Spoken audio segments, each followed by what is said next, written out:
There's something so mysterious about the way we fall in love with music when we're young. Something slightly magical. Before we're told what is cool or even what belongs to us, before we know where we fit in the greater cultural puzzle, before we start grouping ourselves according to external factors, kids just love what they love. I suppose maybe we spend the first years of our lives falling in love and the rest of our lives trying to make sense of what it meant and why. Welcome to The Third Story. I'm Leo Sidran. For Stella Cole, it was The Wizard of Oz and The Great American Songbook, the sound of Judy Garland, Nat King Cole, Doris Day. She carried that obsession into adolescence. But by the time she was in college studying musical theater at Northwestern, she was told it wasn't practical. You'll never get on Broadway singing like that, they told her. And she nearly quit singing altogether. But then came COVID.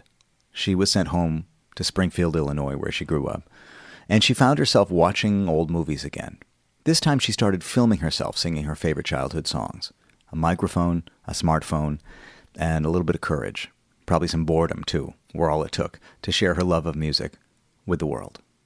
She just stood plainly facing the camera, eventually with a special microphone that she bought, and she sang song after song. Millions of people responded. Here, for example, she sings the old chestnut, Get Happy, made famous by Judy Garland. Her version of it has been viewed over 3 million times on TikTok. I have to be honest, nothing in the world brings me more joy than this song. Forget your troubles, come on, get happy. You better chase all your cares away. Shout hallelujah, come on, get happy. Get ready for the judgment day. The sun is shining, come on, get happy. The Lord is waiting to take your hand. Shout hallelujah, come on, get happy. We're going to the promised land. Sitting with Stella, what is immediately striking is just how down-to-earth she is and how fun she is. She's right in that space between becoming a famous singer and still being a young woman only a few years out of college for whom this whole experience carries a sense of wonder. She's sometimes described as a modernizer of the Great American Songbook, but the truth is her musical approach is actually quite vintage. What does feel modern is her willingness, her comfort in sharing her unvarnished personal life and journey with fans on social media, and in doing so, to connect with a younger audience. The songs themselves, the standards she grew up loving, she sings them straight, with sincerity and deference. And in a somewhat ironic twist, it was Stella who resisted including too many modern pop songs on her records, and her seasoned producer who encouraged her to lean into some more contemporary repertoire, like her cover of the Billie Eilish song My Future on her self-titled debut from 2024. Can't seem to focus. You don't seem to notice I'm not here. I'm just a mirror. You check your complexion, find your reflections all alone. I had to go. But in fact, it was her version of the Mancini-Mercer classic Moon River that was the most celebrated track on that album. Moon River, wider than a mile. I'm crossing you in style someday. Oh, dream maker, you heartbreaker, wherever you're going, I'm going your way. Stella's new record, It's Magic, which is out on Decca now, is lush and sweeping, with string arrangements by Alan Broadbent and production by Matt Pearson. It's the kind of album you might have heard from Frank Sinatra or Doris Day in another era, except it belongs very much to Stella's moment. And for the first time, she says she feels a proud ownership of what she's made. The first single from the album, Till There Was You, came out this summer. It's a song that was written 75 years ago. That's just to say, it's not what you might think of as the first single off of a TikTok sensation's sophomore album.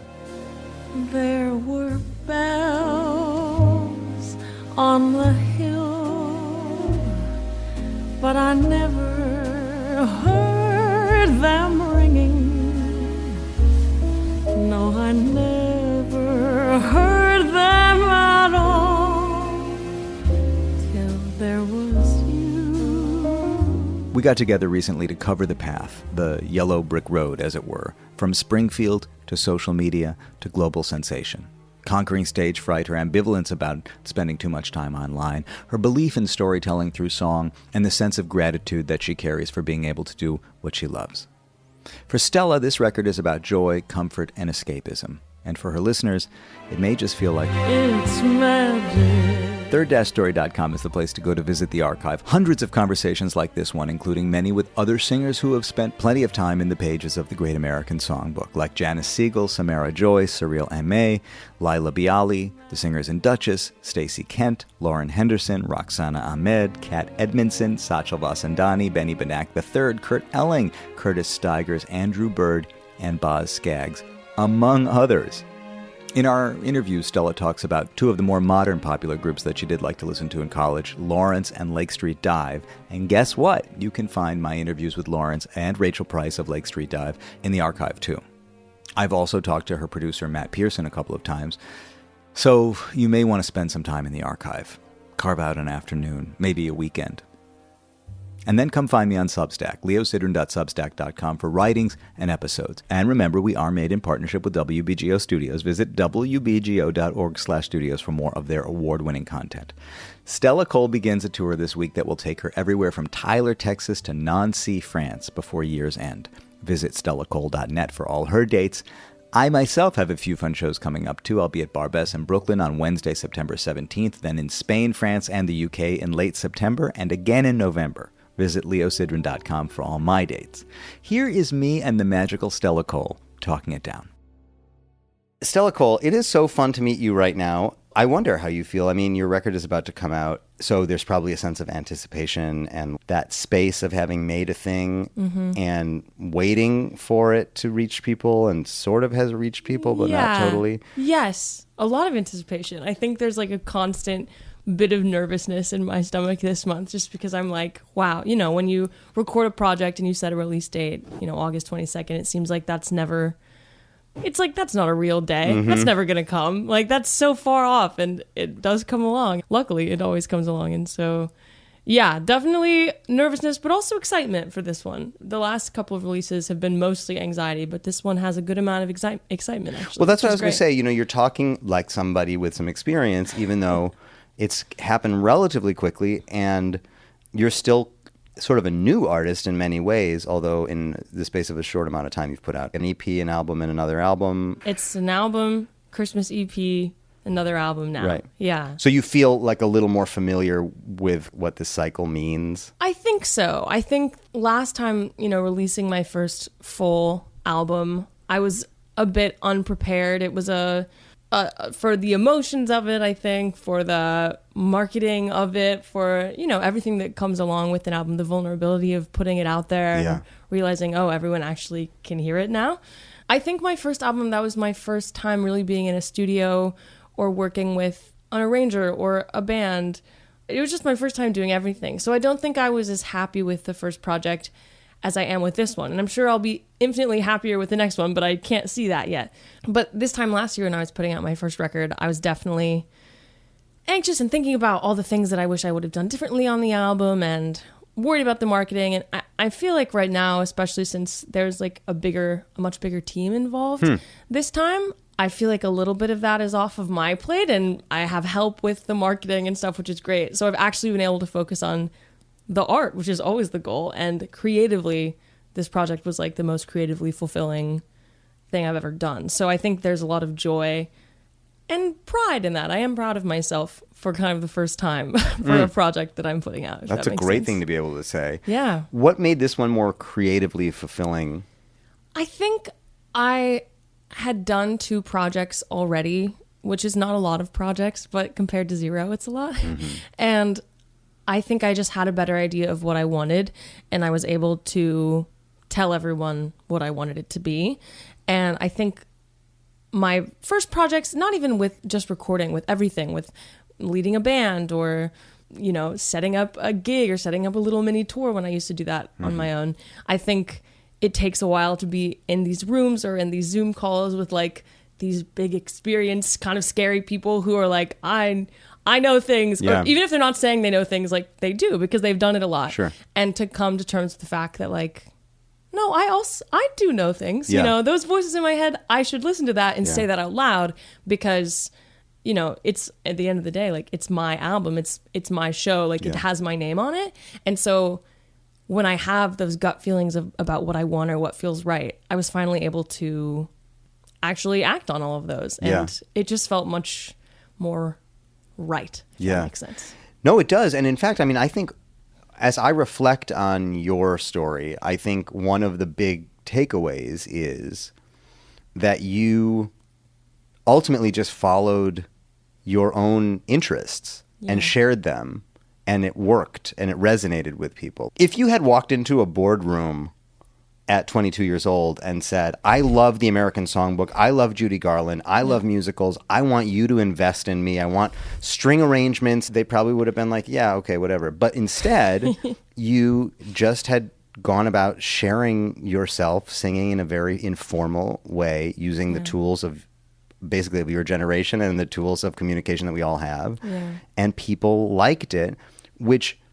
gives you a position of validation going into everything you do. You're here because you did a thing and people liked what you were doing. That's true. I think it's put me in a unique position where I had the audience before I really had any art out there, if that makes sense. You know, I had these 30-second snippets of songs, but I had this audience who was waiting for me to put something out that was like legit and a real project. And, you know, I think to speak to the social media thing of it all, I think it's something that a lot of artists talk about, a lot of singers, musicians, you know, everybody feels like they're expected to be an influencer these days, Yes. which I'm not a fan of either. I mean, I don't like social media that much, to be perfectly honest. I'm very grateful for it. I would not be where I am, even 1% of where I am without social media. But I understand what I'm saying is that, you know, not all art is meant to be digested in a 30-second clip, and not all people who are wonderful artists and genius pianists or genius, you know, trumpet players know how to put that into something that social media is going to like. So Sure. I totally see that.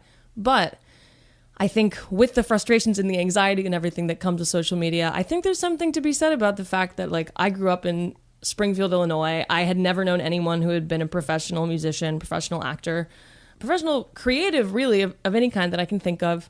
And I was able to move to New York and meet people and send cold emails to producers and managers, and they paid attention because I had created this thing with social media. And like 30 years ago, that wouldn't have been a thing. I would have had to have some kind of connection already. So, You know, you said without social media, you wouldn't be here right now. yeah. What about without COVID? Yeah, I think also without COVID, I wouldn't be here right Yeah. now. It's a weird thing. I Yeah. was lucky enough to be healthy, and my family was healthy and safe during COVID. And it was such a dark time in a lot of ways for the country and for the world.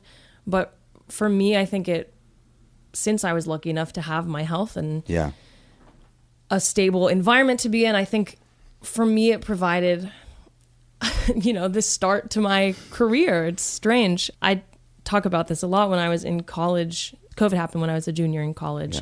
And you were at Northwestern? Yeah, in Northwestern, Chicago. I was studying theater and international relations, minoring in German for some reason. I speak German sort of randomly.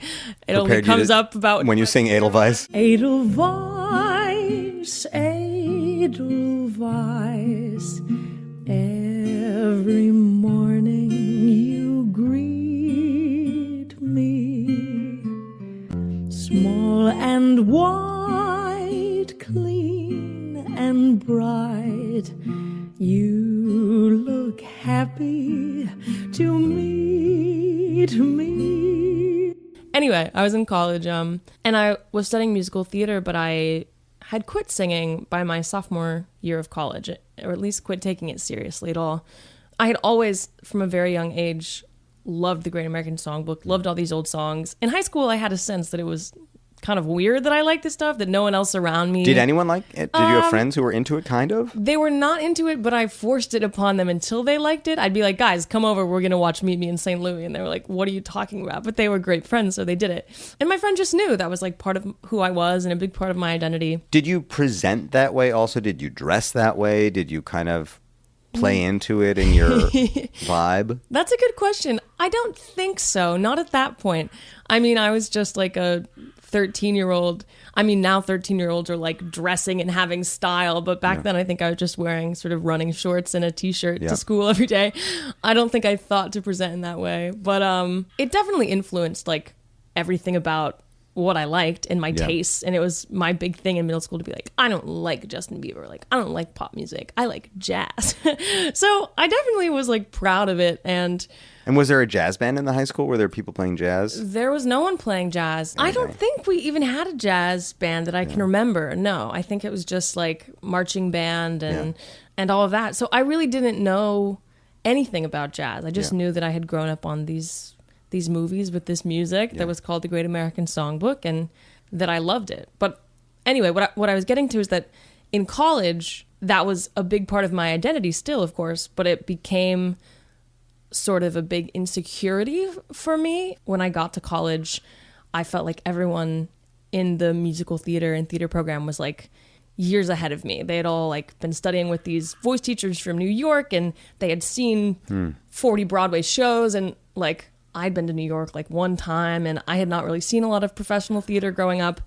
I just didn't know a lot of stuff they knew. So I sort of really shrunk into myself, I think, in college, and just tried to emulate what the people around me liked and what the people around me were doing out of insecurity. And so I really lost the part of myself. I probably only told my very best friends in college, like, yeah, actually, I sort of like don't love all this pop music so much that I'm singing. I actually like. So where were you singing pop music? In the musical theater program? Yeah, in the musical theater program, we were very encouraged to do like the pop singing and the high belting.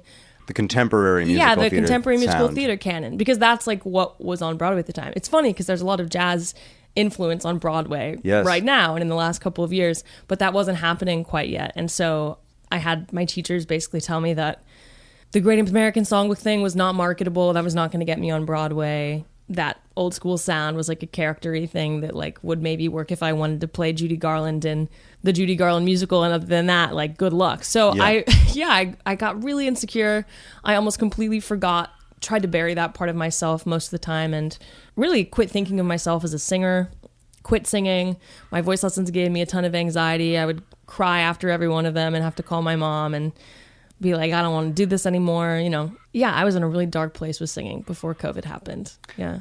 It's funny because I think from an outside perspective, when I think of musical theater, I would expect that you would have found a bunch of kids that were into Judy Garland and the American Songbook. And it is also interesting that you talk about the perception that it's an affect. Mm-hmm. I mean, I think it's all arguably an affect. Yeah. You know, every style of singing is a kind of... It's all a style. It's all a style. But that you were discouraged from pursuing it. And it also shows that maybe in a musical theater program like at Northwestern, they're trying to prepare you to work. Yeah, which makes total sense. Yeah. I mean, I think there was an era where the sound was, as a woman, as a woman singing, you had to belt as high as you could, and it had to sound like yelling in a nice way. And otherwise, if you weren't belting a high A flat, like nobody cared about what you were doing.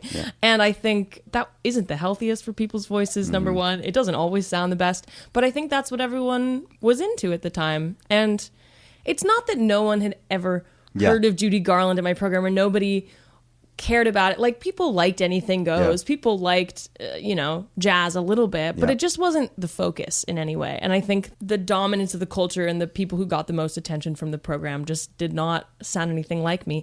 And I don't think I was singing like this 5 years ago. Like, my voice has developed a lot. I think when I was mentioning that I sort of shrunk into myself my freshman year, half of performing is about the confidence. And my confidence was totally shot basically like 6 months into getting there, just because it was such a new environment. I didn't adjust that well to college. So I can't completely blame the fact that I don't belt high and sing like a pop singer. I think that's a big part of it, because I always sounded a little bit how I sounded now, but my sound is definitely much more developed now than it was. And so you weren't listening to Justin Bieber. Were you listening to any contemporary pop music that connected with you? In college, yes, I was listening to pop music, but that connected with me, not as much. I remember listening to bands like Lawrence or Lake Street Dive in college, and I liked them, but It's funny. People always ask me about the connection to the Great American Songbook, and I honestly don't know why I love it so much and why it gives me the unique feeling that it does. But anything else that I listen to, really, contemporary or like just in different genres, it just doesn't touch me in the same way that listening to like Nat King Cole Sing a Standard just like touches something deep inside of me. Right. And it sounds like it goes back to when you were a really little girl. Your parents showed you these movies and you just got obsessed with them. I was obsessed. Yeah. I always tell the story of watching The Wizard of Oz for the first time, and I was 2 years old. I could like barely string sentences together. Yeah. I was just so small and I was immediately obsessed, and it became everything to me. I wanted to watch that movie every day. I memorized Mary Poppins. I just had an immediate obsession with it that I think like it was like some sort of calling or something. I don't know if I believe in all of that, but I think that's, looking back, that's sort of the way that it feels. Yeah. I think that's real. Yeah. I think that's totally real. And it's beautiful when you are in touch with it or you're exposed to it at a time in your life when it can really make a difference. I mean, not everybody has those lightning bolt moments, and it sounds like, you know, you got it. Yeah. And years later, through a series of very unexpected and unpredicted events, it led you to where you are today, to where I think you're supposed to be. Yeah. So you get sent home from college because of COVID. Yes. Mm-hmm. And I often wondered during COVID, my daughter was like in third grade, and I thought, you know, this is of all the ages, not a bad age. It's not high school. She's not missing out on high school or college. And to be enrolled in college, were you still enrolled, or did you drop out? I dropped out for a quarter. Yeah. We were on the court system, so I dropped out for like a third of the year because I was like, we're not paying for Zoom acting classes, surely. I just thought that to be paying for college and be taking online courses from home, what a crazy thing. Unreal. Yeah, I ended up finishing my degree half online, but the acting, I took almost no more acting classes because I just was like, come on, we're doing Zoom plays. Like it was just the most, that's what we did because that's what we could do. Yeah. And we all missed it. But yeah, it was just not fulfilling in the same way. But yeah, I got sent home my junior year. Speaking of the sort of calling thing we were talking about, I had another experience that moves me always to look back on still, even though it was years ago now. I was sort of rediscovering all of these movies because I had been, you know, tamping it down during college so I could seem cool and like I liked the same stuff everybody else liked. And I was looking for comfort at that time, and these are like the ultimate comfort movies for me. Singing in the Rain and Sound of Music and Mary Poppins and Meet Me in St. Louis, and they're comfort movies for a lot of people I know. But that's what I was turning to for comfort while the world was maybe ending and there was a lot of darkness. And I was remembering like, oh, wow, these movies make me weep and cry. Like I love them so much I just can't stop crying. And I was driving around one day, and I put on a Terry Gross interview. I love Terry Gross. Listened to her interview a lot of different people. But I just happened to put on an interview with Doris Day. And they started playing a Doris Day song. I wish I remembered what song. But I just remember the song. I started, again, crying and had to pull over. Because I was just sort of having this moment of like, oh my God, I love this. And I don't feel this way about anything else. Like, I love this music and I miss it so much. And I can't, like, what have I been doing the last couple of years? Trying not to do this. I'm like getting choked up thinking about I heard, so it's funny. Good friends of mine saw you in Montreal last month and just freaked out about the performance. I mean, they were sending me photos during the show and then afterwards. and I wrote to my friend this morning and I said, tell me what was most moving to you about it. And one of the things he said was she got so emotional talking about these movies. Like you got on stage and did this. I do it all the time. It's ridiculous. I'm a very sensitive person. Like I used to hate it about myself, but I fully accepted it now. I think it's what makes me a good singer, honestly. I was just in Italy for 2 weeks for work, but I was in like the hills of Tuscany and just like kept being moved by the beauty of the sunflowers and just getting teary-eyed. Like I'm just very sensitive in all ways. But yeah, I think that's very nice of your friends in Montreal. And that's what I hear a lot. People after the concert will just say, wow, you clearly love this so much. And it's like infectious how much you love this. I'm obsessed. It's weird my tastes haven't changed since I was 2 years old, but they haven't. Well, I mean, interestingly, when you eventually connected with Matt Pearson, who has been producing these records with you and working on your career and helping to develop this project, you started to find contemporary songs and put them in that context. That to me is almost a signature of Matt's. You did a Billie Eilish song, My Future, which first of all lays out like a jazz song. I mean, structurally it's not exactly like a standard, but it works for what you do. Yeah. So I think it was a good, really smart choice. I also know, though, that along the way you connected with Postmodern Jukebox, which I'm curious to know your feeling about, because they generally are doing something a little different, which is to take contemporary music and kind of place it in the musical language of classic jazz. Yeah, yeah. Best case scenario about that is that it opens the ears to a lot of people who maybe would never love the music that you love, but once they're like, oh, I know this Miley Cyrus song. So what was that like for you? Did it open your ears to pop music in a way? That's a great question. You know, when you asked if I had contemporary singers who I liked, I didn't mention Billie Eilish, but I like Billie Eilish. I listen to Chappell Roan or like Sabrina Carpenter even while I'm running. I'm not a total jazz snob who will only listen to that. I listen to a lot of things. It just doesn't hit me in the same way. But I love Billie Eilish, and I'm a big fan of her and Phineas and their songwriting, and I think the production things they do, they're making a lot of really cool stuff, and Matt is the one who suggested My Future, and I have no question of it. I mean, of course. And I think it's a brilliant song, and I'm sure he'd be fine with me telling you that he has suggested many pop songs, and I have said no to many pop songs because I don't want to put a pop song on my record just to have a pop song on the record. Like, I'm not going to just sing a Taylor Swift song that I don't connect with at all just to be like, oh, and then it'll be accessible to people. I think the music is accessible enough, is my hope, and also what I've proven, I think, through social media. Like, even if it's a song like Polka Dots and Moonbeams that people have never heard before, like 5 million people watched my 45-second clip of that. A country dance was being held in a garden. I felt a bump and heard an, oh, beg your pardon. Suddenly I see polka dots and moonbeams sparkle on a pug-nosed stream. Some people, they like the standards too. So that's sort of my, I guess, holistic view. But when I find a contemporary song like My Future that I do truly love and connect to, of course I'll sing it. And I think the arrangement we did with Chico Pinheiro on the guitar was really cool. So I'm proud of that one. The Postmodern Jukebox thing, I was super excited to work with them because I had been watching their stuff since like middle school. They've been around for like a really long time. It's amazing how many cities they tour and how long they've kept up the sort of Postmodern Jukebox thing. And I toured with them for like 6 weeks a couple of years ago. And it was amazing to get the first experience on the road. We were doing like a tour bus, which is a bit more rare these days. So that was my first time being out for that long. And where, like Eastern Europe? Where did they go all over the place? No, they were all over the U.S., like just big performing arts centers.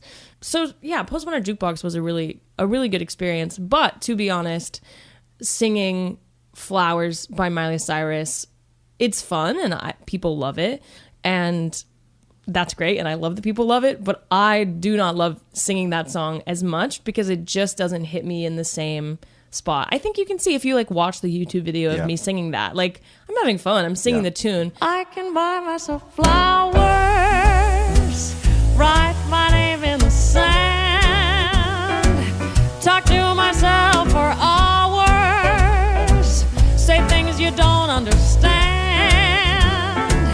I can take myself dancing, and I can hold my own hand. I can love me better than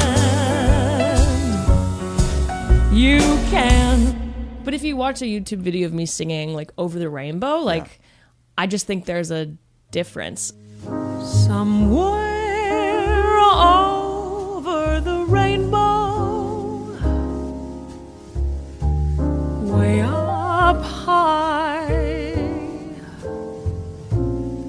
there's a land that I've heard of once in a lullaby. There's so much in like a 32 bar form. They put so much story and so much to interpret. Somewhere over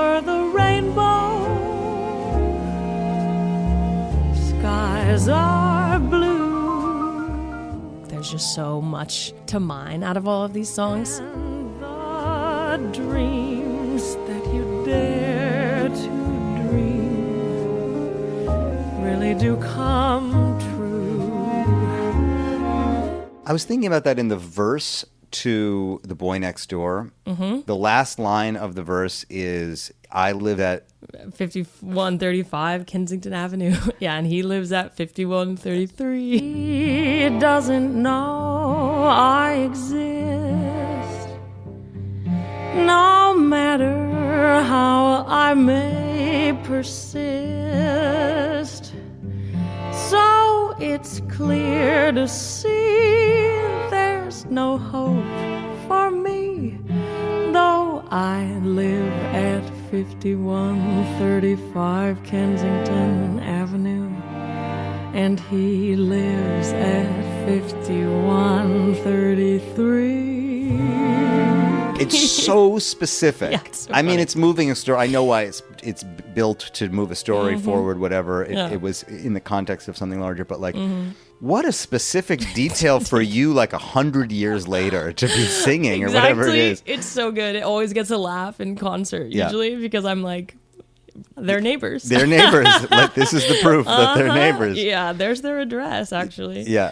It's funny. I love little things like that in songs. It happens a lot in Cole Porter songs, too. Just these weird, specific things that don't really make any sense anymore, but they're funny now in a modern context. Yeah, the Boy Next Door thing is ridiculous. Well, okay, so part of the narrative that is sort of talked about with you is that you are modernizing the American songbook, which I have a question about, because I actually think what you're doing is very classic. It's the way you've messaged it that's very modern. Yeah. You use the same tools that people use to, like, share their skincare routines and dances, and I'm speaking from experience because I have a 14-year-old daughter, to do a different thing, to sing classic music. So, in fact, it's pretty straight ahead what you did. Yeah. It's just that you proved that using those same tools, people are interested in this other thing. Exactly. I think you put it perfectly. I think there's a big preoccupation in this style of music that you have to do something new, and you have to, if we're going to sing Misty, it has to be like a quick bossa now. Like, it has to be different. And I get that. And I think people do it well, differently. Yeah. But the need that it needs to be different to be good, I just don't agree with. One of my favorite groups to go see in New York is my wonderful pianist Michael Kanan has his own trio, the same setup as a Nat King Cole trio, and they sound pretty similar to the Nat King Cole trio. They're playing standards and they're playing them really beautifully, and it's like the most moving music for me to go see in New York. And like, they're not trying to reinvent the wheel there, and they're playing beautiful music. And I don't think I've ever been trying to reinvent the wheel. In fact, that was something we were talking about with the first record versus this one. The first record, I think, you know, as I was communicating with Matt and Alan, they're both like jazz guys. And Alan Broadbent, who did the arrangements. Alan Broadbent, yes, our wonderful genius string orchestrator, who I'm so lucky to work with. My goodness. They were very much of the mind, I think, of sort of trying to make it new and make it a little different. And you're the one who's saying no. I was like, no. Yeah, like, I don't want a big jazz guitar solo that's a minute long on The Boy Next Door. Like, I just don't want to do that. But so then the question is, why listen to you and not this one of the great original versions of it that exists already? I mean, I think my answer to that question is that Judy Garland didn't have TikTok, and neither did Ella Fitzgerald. And so that music is not being marketed in the same way to a new generation. Yeah. I think they are so much miles better than me at singing, of course. Greatest of all time.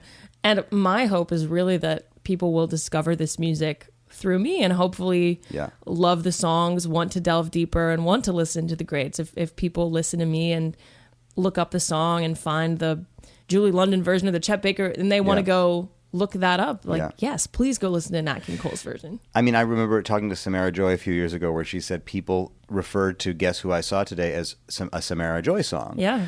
Which really, I think, does help to remind us that there are a lot of people who have discovered you for whom these are your songs. Yeah, exactly. It's funny. People comment There was a phase where people were commenting all the time on my social media, like, will you sing Misty by Samara Joy? And I was just like, wow. Yeah, I will sing Misty, but I have some news for you. Yeah, I think it's great, though. I mean, it's a similar situation with Leve. Like, I know she's been a controversial figure in the jazz scene because, like, oh, she's not jazz, whatever.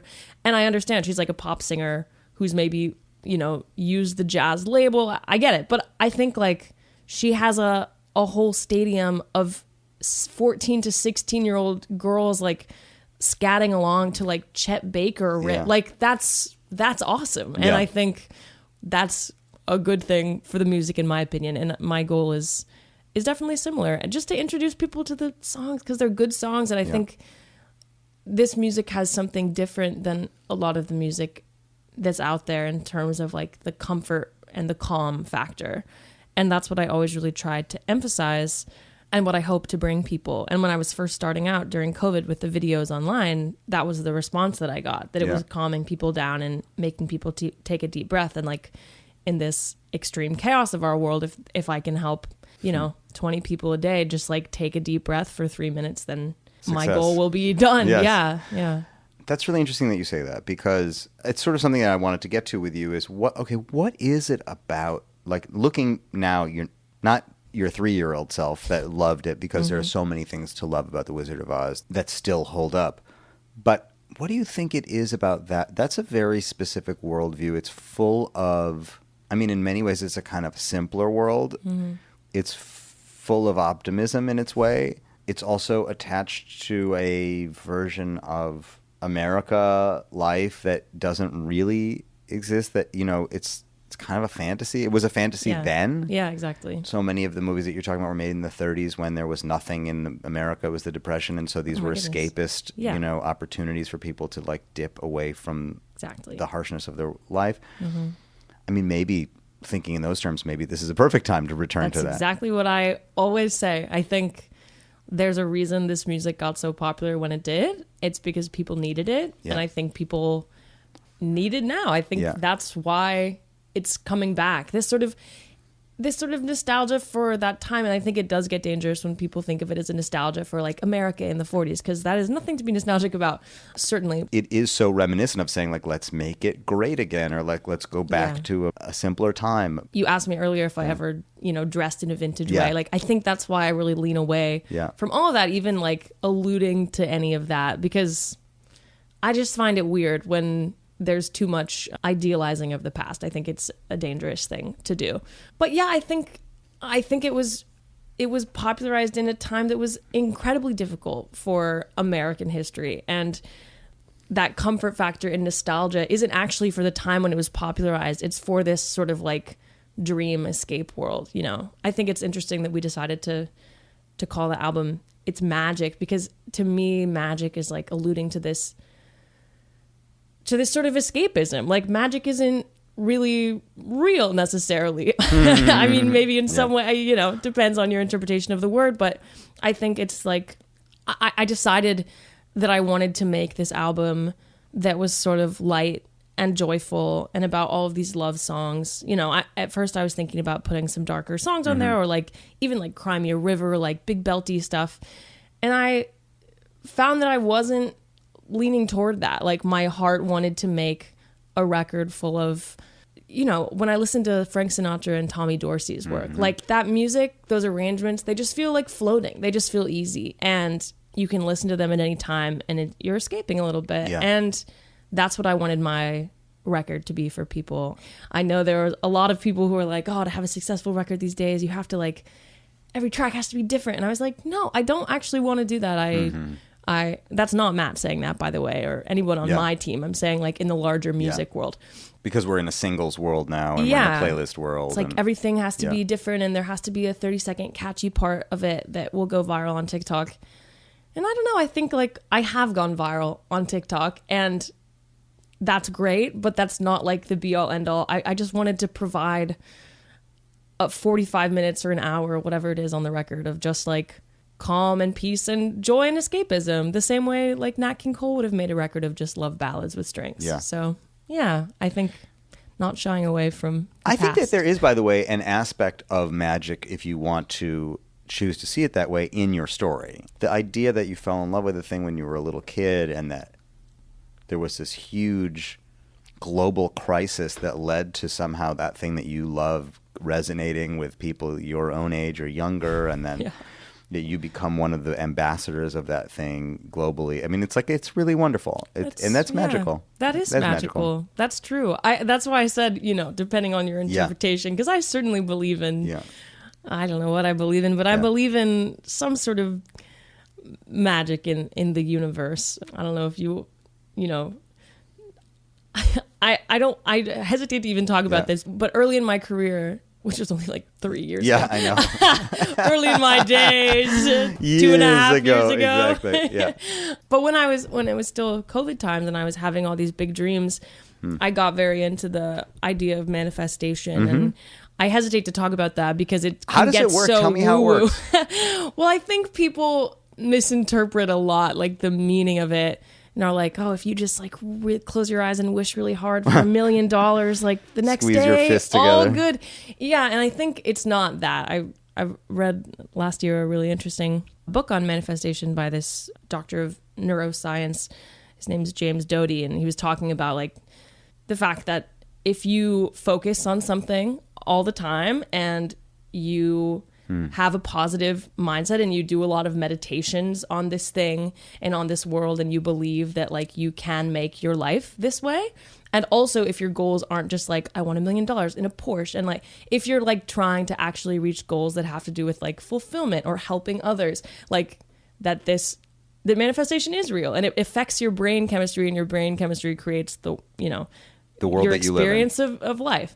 And so say what you will about manifestation, but I made these vision boards like right before I moved to New York, or when I first moved to New York. What's a vision board? What's a vision board? Totally. A vision board for me is where I just collected all these different images, and I just made them digitally. I didn't print anything out, but I collected all these different images of like my dream life. One of them was like the stage at Birdland, and one was like Emmett's place, which is so funny looking back on. Because you did do it, didn't you? I did, yeah. Emmett's like a friend now. I'm like, that's funny that it was on my vision board. Did you tell him? No. Don't tell him. He doesn't need. He does not need the ego boost. Yeah, I'm not going to tell him. Don't worry. But like that was on because I was watching that before I lived in New York, and I was like, wow, the jazz scene. Yeah. And it was so weird. The Cotton Club in Japan was on my vision board, which I didn't even know what it was. I'm sure I just Googled like jazz club, and that came up. And then I ended up performing at the Cotton Club this January, and I was like a little bit freaked out by that because it was a realization. It was on the and it wasn't anything I had even actively pursued like with my team. It just like that's where you go, oh my God, manifestation is real. Exactly. I'm like, that's weird and a bit eerie. I do believe in some universal magic, I guess, in that way. But yeah, it's strange. Definitely, I think I consider myself extremely lucky every day that I, first of all, even found something I was passionate about. And then to go beyond that and be able to do it for my job every day, like it's unreal. I pinch myself all the time. I can't believe that it's real. It's cool. It sounds like there was a part of you that already had gone through much of your young life feeling like a little bit different, or a little bit like the things that you loved weren't. Now you're in a place where you do a thing, your job, you refer to this is what I do for my job. Yeah. There are very few. I mean, there are a lot of singers. New York is full of singers. Not so many that are signed to Decca, not so many that are touring globally, not so many that have the reach that you have. Yeah.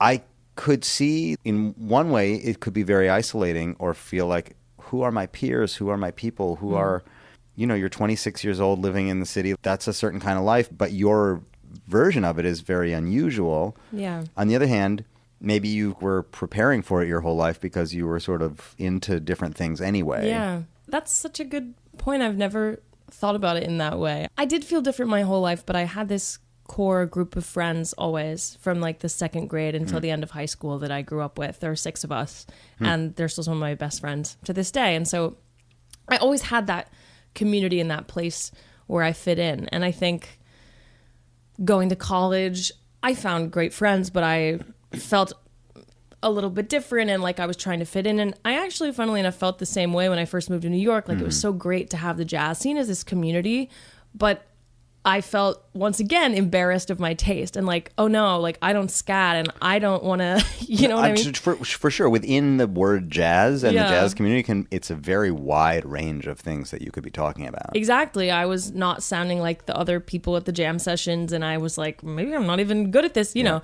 because I'm doing different. I have different abilities than the amazing abilities that a lot of people have in the scene, and I think to answer your question right now about the, I guess, isolating or being different thing of it all, I think I've found such incredible support from my parents and my little brother. I'm incredibly close to them. I talk to them every day. They have always been the most wonderfully supportive. I love them so much. And that helps. And I think my band, my touring band, is like family now. And Michael Kanan, who I mentioned, just feels like family, one of my best friends. Same with Mikey Migliori, my bass player, and Hank Allen Barfield is my drummer, and they're just the best guys. You hear of so many horror stories of drama on the road and stuff, and we just never had any of that. We just good people and people I feel so comfortable with. I think I do have some anxieties though about, you know, the way people perceive me, I guess, like if they've already known me on social media before, or they've seen my videos, or like they know that I'm like signed to Decca, or that all does give me some sort of social anxiety, I think, more than I ever had before. But to be honest, I think a lot of the time I just pretend that none of that even feels very real. Does that make sense? I mean, if you find yourself in a situation surrounded by people more or less your age, friend of a friend, whatever, what do you do? What do you do? What do you do? Like, I mean, and if they don't know who you are or what you do, if they don't follow you on TikTok, if they haven't, you know, like, at what point does it even come up? Yeah. I usually don't bring it up at all. Yeah. I just say I'm a singer. And I mean, lately it's harder to, like, I don't know. People figure out eventually as they become friends with me, of course. Like, a lot of the times when it'll come up is, you know, these days, instead of being like, oh, what's your number? People are like, oh, what's your Instagram? And that's always, people are always like, oh, what? Like, because they see I have like, you know, 800,000 followers or whatever. And I've just been like, oh yeah, I'm a singer. And I don't know. I think my worst nightmare would be to become someone who goes around like parading any success they've had or anything. I was raised in the Midwest. Like, humility is number one always. And I'm very grateful for the way I was raised. I actually have this app on my phone called Opal that like blocks off social media most of the day. So I usually say to people like, oh, I'm so sorry. Like, my social media is blocked off of my phone right now. Like, what's your number? Just because it's weird. I don't know. Yeah. It creates like this thing, especially in the age of like people our age, social media, and like it's the following thing matters so much. And it's like, I don't know. It just creates a weird thing, I guess. When you have reached the place where you've reached, I mean, I'm sure it's kind of demystified, you know? Yeah, I think so. I guess I'm just used to it. But I mean, it is a cool thing when, you know, meeting new people and making new friends and stuff, and people who have, you know, an office job or whatever, like they think my life is so cool and exciting, and that's nice because it does, being around musicians all the time and like the main people I hang out with being like my band or like my best friends from home or other musicians, like you do forget like, oh my, this is crazy. This like, is a big this deal. Is insane. This is a big deal. Not even like any of the followers or the touring, just like, I'm a professional musician. What the hell? Like that's unreal. That is unreal. It's the dream. What do your friends, your 6 friends, make of this? And what do your parents make of this? My parents, my 6 friends. Yeah, my friends from growing up. Or your 5 friends. No, I just thought it was funny to say my 6 friends because I'm always joking about how I'm like one of those people who just needs like 5 or 6 friends. Like, that's it. That's enough for me. So that just made me laugh. My friends couldn't be prouder. The 2 friends I've kept in touch with the most, one is a data scientist at Northwestern actually, and one is a doctor. She's in a residency right now. And they love to brag about me to all of their friends. It's very sweet. They're like my biggest fans and supporters, and they're always just so like, we knew you could do it from seeing you in plays in high school. They're lovely and the best. And I think my parents they're so happy for me, but I think they have a hard time like adjusting, I guess. My parents, for context, both grew up in towns of like 1,000 to 1,500 people in rural Illinois. My grandpa on my mom's side is a farmer. My dad's parents own this like little antique store in Shelbyville, Illinois. So what do your parents do? My dad also owns his own business. He sells bicycles, and my mom is a lobbyist for the Illinois government. So because Springfield is the capital of... Yeah. I always thought that the Simpsons Springfield was just a random Springfield. Yeah. But I didn't know that there's also a Shelbyville, Illinois. Yeah, right? It's so weird. it actually, maybe it is I think about Springfield, people Illinois. voted and they said it's not about Springfield, but I feel like it is about Springfield, Illinois. Yeah, I'm not sure. It's a much debated topic. Yeah. Anyway, my parents came from just like a different world. They never traveled when they were growing up. They'd never been to New York, let alone like Europe. And now I'm in Europe for like 3 months of the year. There, last fall, my parents came with me to Tuscany. I've hosted a couple of jazz retreats in Tuscany where my fans sort of pay to sort of go on vacation with me, and I sing to them every night. It's like this 5-day thing, and it's an odd experience every time in a way, because it's like all these people who know me and I don't know them, but it always ends up being really, really fun and lovely. But my parents came on the first one, and they just did not know what to do with it at all. They were like, this is weird and this is strange. And like, these people have paid to go on vacation. Yes. Because you're there. Yes. And they're like, what is going on? Yeah. Like, they ended up having a lot of fun because all everybody wanted to talk about was like little stories of my life. And like, my parents love to talk about me, but they were very much like, where are we? We're in this villa in Tuscany. Like, it was my parents' second time going to Europe. I think the first time was they came to Norway to see me do a show.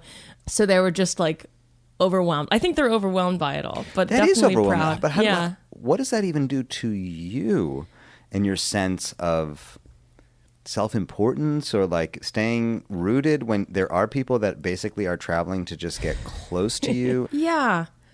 I think again, like, I'm so lucky to have the Midwestern, like, I'm just so on my dad's side, they're like Missouri Synod Lutherans, and I was not raised that way, but it's like the vibe of the culture in there is like, if you are making money, you never tell anyone. Like, if you are successful, you better not talk about it. Like, so I feel like I still have so much of that in me. Like, even when I like signed my first major label deal, I was like, this is awesome. But like, I don't ever think of myself as like when I'm, like you mentioned, being around, there's so many other singers and so many other musicians. When I'm at a like jam session or the few times I've been out in New York, I'm like, oh my God, they're all better than me. Like, this is awesome. They're amazing. Like, I really don't have a high opinion of myself. Sometimes my opinion of myself is probably too low, actually.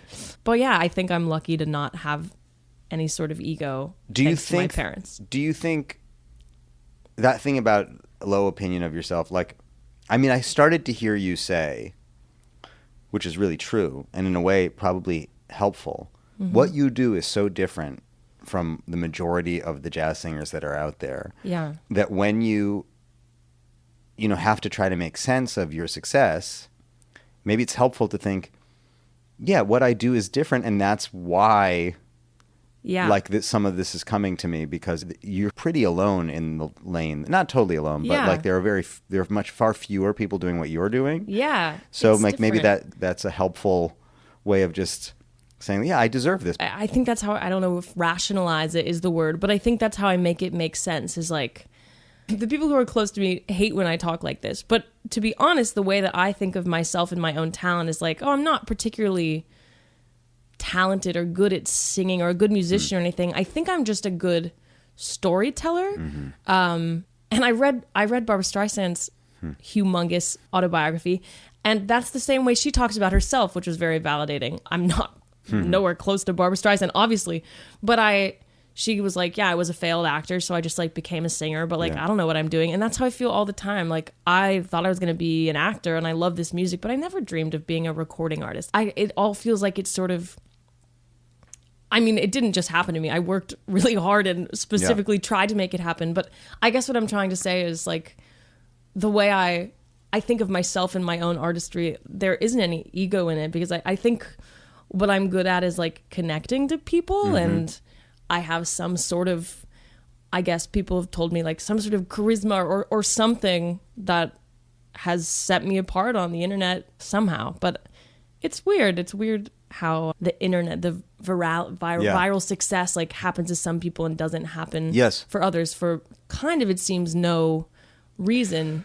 You know what I mean? Well, yeah, I am curious about that. And I don't have TikTok. I found a bunch of your TikTok videos in preparation for this to see what do these videos look like that people are like getting into and what are you doing? And there's a few things that come up for me. One is knowing that you went through a period of kind of stage fright or stage discomfort. You seem, I mean, maybe because at the end of the day, it's just you and your phone. You seem comfortable early on doing that thing and performing almost like you're performing in your mirror or something, right? Exactly. I think it felt like a different thing altogether. I had so much anxiety in college about like auditioning and going in and singing a song for the panel, whatever. But singing alone in my room, especially before anyone was really seeing the videos, when everything was getting 12 views, it was like, who cares? It just felt like it felt honestly like a little game I was just sort of playing with myself. My dad was always watching, like, oh man, you got 50 views, like awesome. Like it just felt like this little thing my family was doing during COVID, you know. At first it didn't feel like I don't know, I was comfortable, and showing up for myself every day and posting little videos every day was like a little vote of confidence every day or every week that like, oh, I was enjoying this and trying to get comfortable singing in front of a camera, and I was doing it. And I think that was like, that had a huge impact before they even started, you know, blowing up. In a way, being a steady, consistent social media poster creator is like having a practice. Yeah. You know, it's like doing morning pages or meditating or exercising or anything, which is so crazy because it's also tied up in so much negativity and, you know, and you're feeding this beast and you're empowering these companies and all this stuff. Yeah. But in terms of you waking up and saying, today I'm going to make a thing and that's part of my daily practice is actually like a very constructive way of looking at it. Yeah. I completely agree. And I think I looked at it that way, especially during COVID. Most of the videos, you know, TikTok, it was early days of that app. And most of the videos on my For You page or whatever were other singers and other musicians. And it felt like finding this community. And today I think, I mean, I have a lot of feelings about social media. It's a very complicated thing, like you said, and it's not always the best for my mental health. Sometimes I would like to throw my phone into the ocean. And are you still very sensitive to like what connected this video? Why didn't they like this one? I think it's more like, I think social media is this thing where you're never satisfied, and no matter how many hundreds of thousands or millions of views you're getting, like, you're already thinking about the next video and how to keep people's attention, and like in a way that's nothing new. I mean, that's always been how the music industry has worked, like on a broader scale. Like half of it is marketing, you know, but for an artist to be so directly involved with their marketing, and especially like the way that the social media algorithms have learned to completely take over our brain, it's gotten more addicting, I think. I have a lot of trouble, honestly, like posting on TikTok and then not like scrolling for 40 minutes afterward, because it's just like, it's so addictive. So I've really had to that's why you have examine that app. Yeah, exactly. That's why I have Opal. Shout out to Opal. Yeah, I feel like I've had to keep re-examining my relationship with social media, and having a team to help me with Decca has helped. I was going to ask you about that, because I talk about this as developing your language, your like communication language. Yeah. You find your style. You figure out what your visual language is. I don't even really know what to make of it. You make a record, you know, huge photo shoot for the cover, videos and strings, and you walking on stage in gowns, and yet I could see you sick in bed with a cold.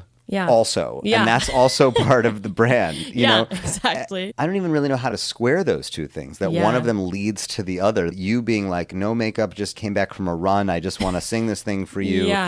Leads to you walk on stage in a full face of makeup and gown and band and this elegant thing, that those are both parts of the same career. Right? And it's that bizarre. one supports the other one. But I guess the point is, like, as you have your team now and a bunch of people who are really good at one of those things, how do you feel about letting them take over the other thing? Like take over the TikToks and the videos? And such a good question, and something that's been very much on my mind in the last couple of months as I start working with the label and working with a bigger team. First of all, to speak to your thing of like the two sides of, it's interesting because when they were first marketing this music or marketing these movies, you know, there so much was like these big Hollywood studios like protecting Marilyn Monroe's image and setting things up with Lauren Bacall and Humphrey Bogart, and it was like you would never see Lauren Bacall without make a full face. Like she was a glamour. She was the epitome of that, and that image had to stick. And it's interesting because I don't think that works as well in the modern age of social media. You have to have that glamour because that's sort of what I want my image to be, but I think what people connect with these days is wanting to see the person. And especially for me, since people have been following along since I was just like a college student in my parents' house singing songs in my kitchen, like following that journey and seeing like aspects of that vulnerability, I do think is interesting to people, which again, isn't new. People have been reading about celebrities' love lives in People magazine and wanting to think of them as a person forever. Not calling myself a celebrity, but definitely a person. You're definitely a person, but that aspect of it. Anyway, so I think that's an interesting point. But in terms of incorporating the team into it's been interesting. I mean, I think I have all of these things that I've learned that work from like my own social media. But it's hard to say how much of those things are sort of colored with like my insecurity or like not wanting to post too much because I don't want to annoy people, or like not wanting to post like really many talking videos or videos of me in my day-to-day life because I'm like, well, that's boring. Nobody wants to see that. And it's interesting and been pretty helpful to have an outside perspective of like, no, actually people do want to see like just a day in your life, like what that's like, kind of what we were just speaking to. Or people going on vacation with you just wanting to be near you. I guess so. So I think what the goal has been in the last few months is to kind of diversify the content a little bit, because for a long time, you know, talking about the numbers and the constant roller coaster of that, what performs best for me is singing videos with the microphone close up on my face. Like that's what will go viral. And to take away the, I have to go viral all the time and start trying to like show people who I am a little bit more, both as an artist and a person, and like connect on a deeper level with the audience, as well as doing the singing videos and everything, if that makes sense. But it's hard to give up the control for sure. I have worked with a couple of different like social media managers, and I always really struggle with this team. It's the first time it's been a bit easier, but I mean, I could see on both from a creative standpoint and also from a control standpoint, just from the creativity standpoint, it's like, I have strong feelings about what this is. I've made so many of them. And then also, from a control standpoint, and that's what got us here. Exactly. So, you know, whoever you're going to delegate it to, you have to really trust that they are going to represent you at least as well as you represent yourself. Exactly. I think it's like wishing I could do it all myself all the time, but also I have like an insane tour schedule and also need to like be a human person sometimes and not just focused on TikTok every day. So I think the reality that like someone is going to have to help me with this. And I will say, like, you know, say what you will about major record labels. I completely understand all the discourse that happens around that, but I think Decca specifically, from what I've seen so far, has been really wonderful in not focusing on like every song has to go viral because they work with so many classical musicians. You know, they're not used to trying to get something to 10 million streams. They're like, this is good music. And it's been helpful so far to just have their resources that they've put behind me in terms of like creating content. Like I never had a fund of money to like make a lyric video or make Q&As for social media, and they have this whole like in-house video team, and that has been a huge level up, I guess, which has been the most helpful part social media wise. Well, it's true. You're in a label where you, even though you're making music that isn't quote unquote pop music of today, you're the pop artist among. It's pretty funny. Yeah, exactly. So that's a good place for you. That's a good space for you to be. Yeah, I was always hesitant about the big label things. It's always made me nervous, just because of, I think rightly so. Yeah. But yeah, the Decca team has been, and I've heard great things from people who have been working with them for a couple of years. So you bought what I'm assuming is a blue microphone, a baby blue bottle. Is that what it is? Or this is a great story that I actually never tell. I bought a blue baby bottle of microphone off of eBay. I had never really worked that much in college. I was always doing like 7 extracurricular activities, and I had like a job, but I had never made a great amount of money at all in college. I was always really focused on school. And so I didn't really have like any money saved up, not enough to like buy a nice microphone. And so it was such a big deal being like, I'm going to invest in this, like, I don't know what, like 600. What is it? 500, 400, maybe. Yeah. Invest in this microphone. And I like didn't have the money. So I would go on TikTok and like do these live stream concerts that I was already doing every Sunday. And I was like raising money for my microphone fund, and people would just Venmo me from TikTok, like $20 or like $40, $100. It was the weirdest thing because, and so I bought my microphone with the fund, and it was so weird because I often say like at the beginning of all the social media thing, it didn't even feel real. It felt like a game in my phone, and it did not feel like 100,000 people or 1 million people were perceiving me. And there were 1 million at that. It went there that quickly in COVID. My first one of my videos got 1 million views, but like nothing about my life was changing at all. It was just me and my parents and my dog and my brother looking at the phone and all these notifications, but it didn't feel real. But then when people were giving me money, I was like, what do you mean? Yeah. Like, what are you talking about? Yeah. And later on, when we were fundraising for my first album, I fundraised for that. I was so embarrassed to post a GoFundMe and like try to ask people for money. Again, the Midwestern thing, I think. I just was like, this is humiliating. Oh my gosh, I can't believe I have to do this. But I posted one video and like we raised like 30K in like a weekend or something. It was. And were you already working with Matt at that point? Yeah. It was unreal. I just was like crying of gratitude. I just couldn't believe that all of these people. It just feels like numbers. Like it just felt like numbers on my phone, and to be like, these are people who actually want to hear my music. This is real. Wow. Yeah. So one of the first things you did is you crowdfunded this microphone, or not even, you just took donations for the microphone. Yeah. Now, if people had all paid $20 to see you play a concert, that would be a completely reasonable thing to ask them to do. Absolutely. It seems a little more like remarkable that they gave you money for the microphone, but they supported it one way or the other. And now this has become part of your brand. I'm really surprised. I don't see it hashtagged. Which blue microphones? Yeah, you're right. I totally should. I should be trying to like work with them in some way. Yeah, people You're ask me what giving them it is. so much free promotion. I actually have. They should give me a free microphone. Actually, I'll call they it make Blue. Better microphones than the one that you they have. Definitely do. Yeah, mine is so beat up as well. I've carried it all around the world to like make videos in my hotel rooms on tour and stuff. Is it? Yeah. Sometimes I ask myself, is it plugged into anything? Yeah, it is. It always is. That's always what. Well, actually, no. For like 4 videos around Christmas time last year, it was not plugged into anything because my little interface broke in my suitcase, but I had to film these Christmas videos. I was in Monaco, I think. My band, I remember, was like swimming in this beautiful pool at the hotel, and I was like, "Sorry guys, I have to film. I have to film these videos." And I was so frustrated because my microphone was broken, but I was like, I already have my makeup on. I'm just going to do it. And I just hoped for the best, that no one would realize. They didn't sound as good, but they did fine. But everywhere else, like sitting in the Cafe Carlisle, whatever, like there's these videos of you all over the place, always with the microphone, became part of the brand as I'm holding my microphone and singing this thing. Exactly. I think, I mean, I am so not a sound techie person. I use GarageBand and like iMovie. Like it's really not high tech. My friends who also make videos laugh at me because I'm just still living in like, I don't know, I don't do anything too complicated. But it has become a part of the brand. I've done some the Cafe Carlisle thing was, I guess, a lip sync to just the track. But other than that. But then holding, that's another thing that I see. You know, when you're promoting a song, you'll hit that song 3, 4, 5 different ways in different contexts. Sometimes you're singing it live, sometimes you're lip syncing, sometimes you're...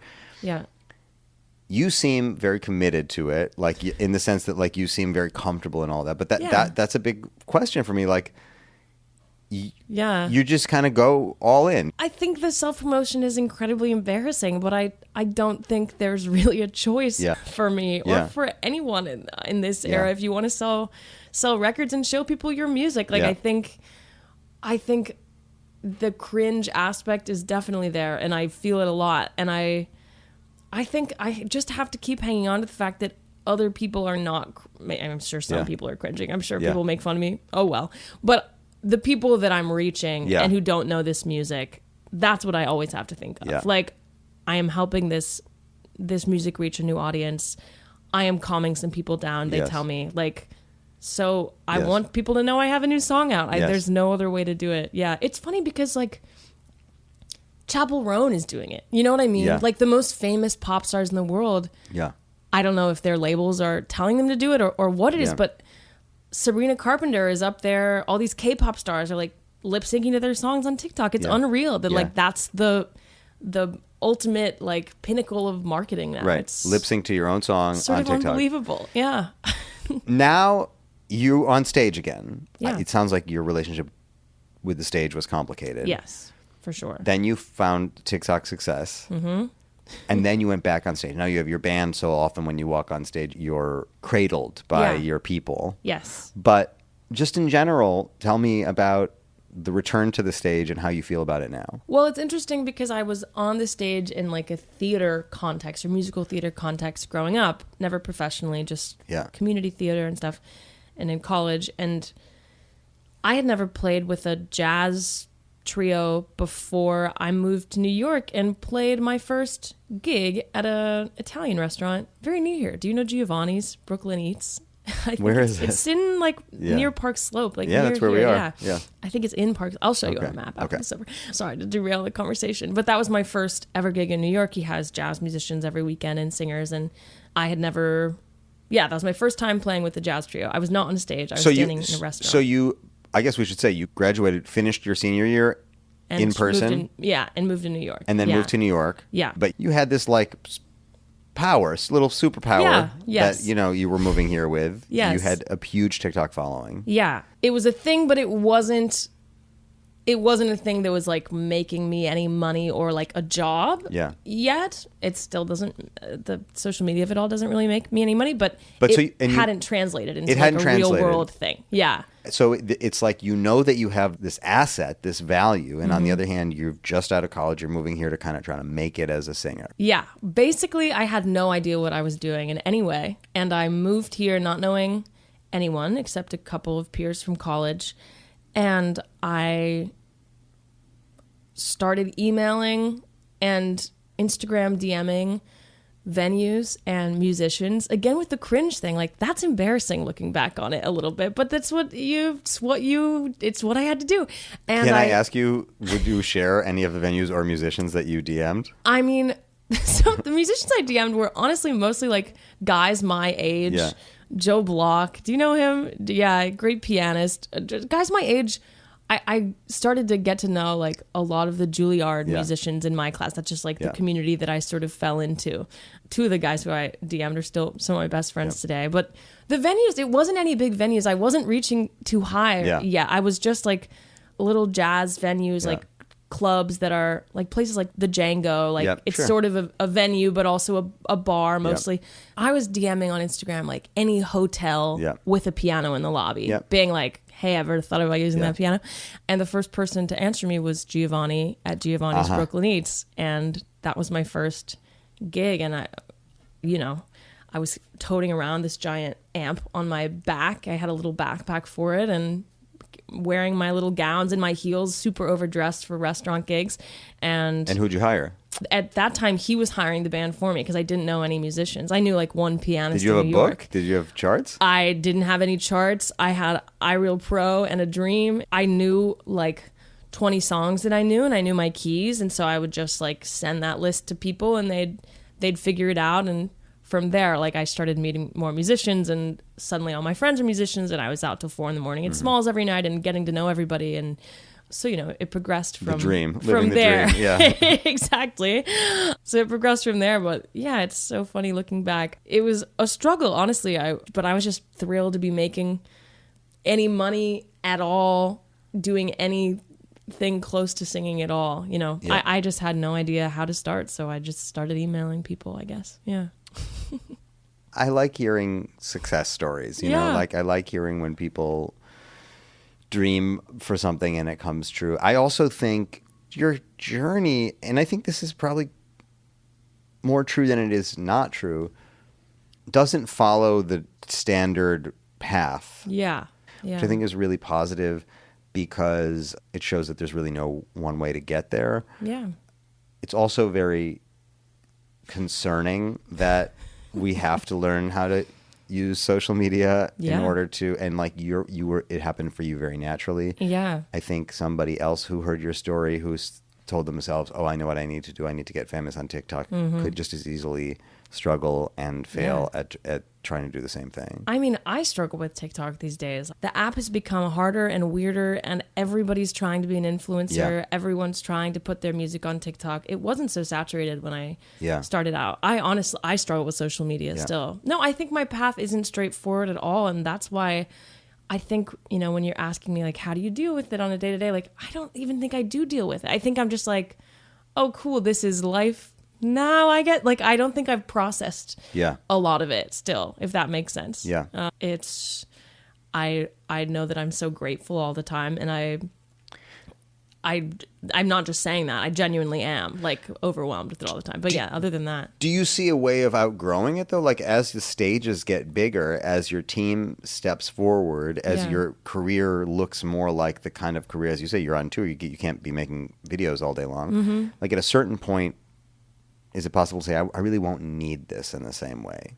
Oh, gosh, I hope so. That would be awesome. And again, I don't like to, like, publicly be, like, negative about social media because it's given me so much, and I understand, like, the hypocrisy in that. But I that's sort of the dream for me, is to get to a place where I don't have to be thinking about TikTok all the time. But like I said, the fact that Chapel Roan is making TikToks and Leve is making TikToks, I think it's sort of the way to, like, try to build an empire these days in any business, not just music. Like, people in literally every facet that I can think of, like, authors are supposed to have a TikTok account now. Like, it doesn't really make any sense. How are you supposed to even know anything about an author in a 30-second clip? But it seems to be the direction the world is heading, and I think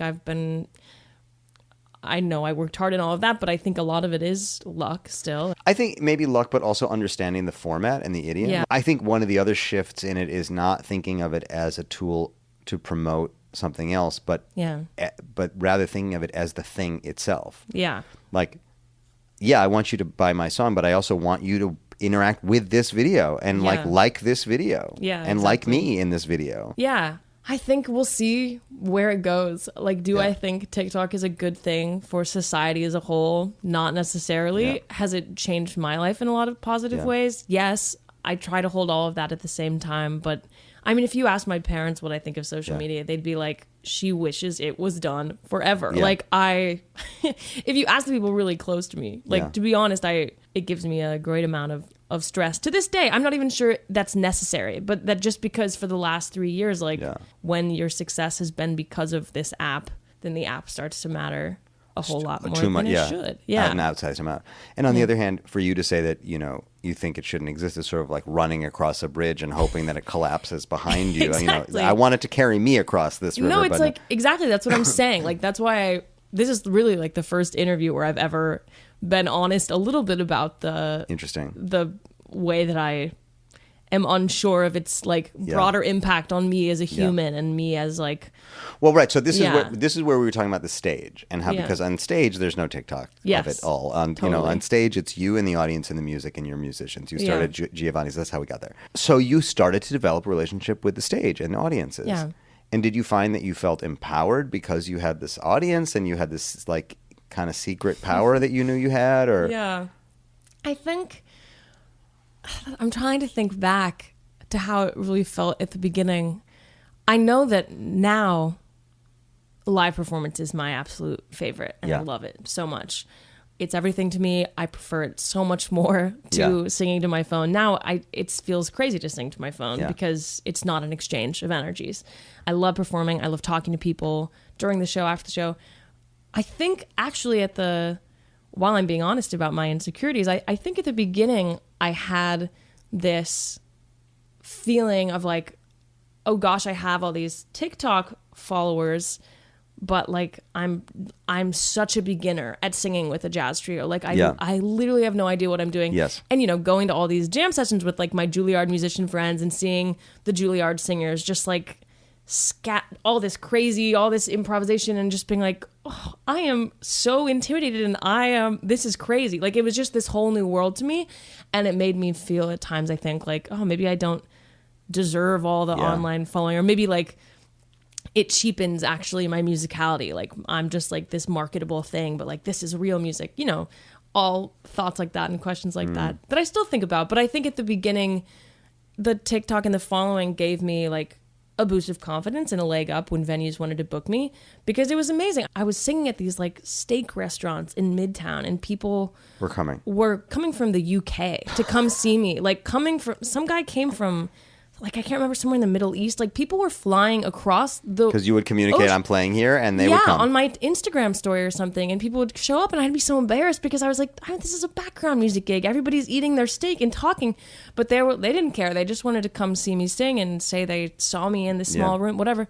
And it was just, again, a theme. It all seemed unreal. Still does. It's magic. It's magic, yeah. The TikTok thing gave me confidence in that way, and it was really cool that I was able to fill a venue of these. Again, they were becoming real, the people. Yes. It wasn't just these numbers. But there was also some insecurity tied up with it, as there often is with me and with artists in general. Definitely. You said this thing about storytelling earlier, and there are different ways to approach singing and playing standard songs, whatever. Yeah. Sonny Rollins famously talked about, and other musicians have also talked about, knowing the lyrics when they play instrumental songs to connect with the melody. Other musicians say, well, I don't know what that means. What does me knowing the lyrics have anything to do with the way I'm going to play the song? Jazz singers, who often are female, are faced with this many times over, confronted with this problem of singing, you know, having literally somebody else's words put in your mouth and having to figure out what this means and who am I to this and what is it to me. Maybe that is something that some people are just more naturally in tune with or whatever. Yeah. How do you approach taking on a song? I mean, do you consider what you're saying and what it means and what the story is? And do you feel the story when you're singing it? Yes, 100%. I think that's the thing that makes me good at what I do, and that's the thing that I have confidence in, is like I can tell a story through a song, and I can emotionally connect with someone through being so emotionally in tune with the story I'm telling. The lyrics are everything to me. I mean, I approach every song as an actor still. And in terms of choosing which songs to sing, I don't think I do choose them. It sounds a bit corny to say like the songs choose me, you know, but really, I will just be listening to a record and like one song I just click repeat on, and I get so obsessive with songs and end up just listening to only that song for weeks or like a month at a time. And usually those are the songs that end up getting onto my records or getting into a video of some kind of social media.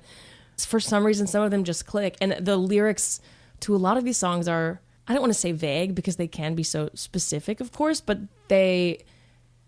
because I didn't write them, I think they could be about so many different things. Like Over the Rainbow, for example, I sing that about like a different thing every time I sing it. It means it has like 100 different stories inside of it, if that makes sense. So I will say the humility thing and the self-doubt thing is very real for me, but that is the one thing where, you know, and I see a lot of other young jazz singers my age or younger, and I do understand that is something that sets me apart because they aren't trying to act the song. They're singing a beautiful song and singing it, creating all these beautiful melodies and improvisations.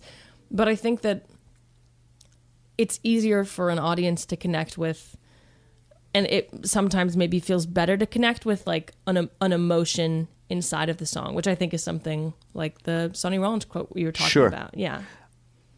It's a long time, this conversation. Are singers, are they the same as musicians? Are they their own kind of class of people, whatever?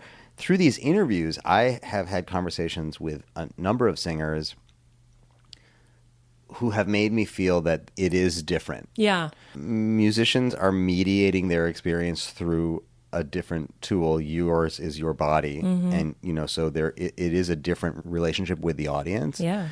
Also, the singers that I talk to musicians live incredible lives, but singers tend to carry a lot of emotion from their life into the work that they do in ways that instrumental, whatever, piano players, saxophone players, guitar players, I don't hear them saying like, I carry this in my body. I need to embody this song or this emotion in order to then convey it or transmit it.